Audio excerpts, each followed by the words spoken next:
Solve for x. Log base 5 of 3x equals log base 5 of 21. When you have logs equaling the same exact log, you don't need them.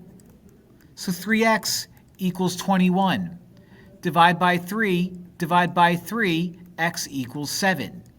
Now, whenever you're solving for logs, make sure that you're allowed to have these work. You're not allowed to have 0. You're not allowed to have log of a negative. So if I plug in 7, that gives me 21. Log base 5 of 21 does equal log base 5 of 21. The answer is 7. Don't overthink it. But again, the rule was if you have a single log of whatever base equaling a single log of the same base, you don't need the logs anymore. Because I could just base 5 both sides and everything would cross out like that did.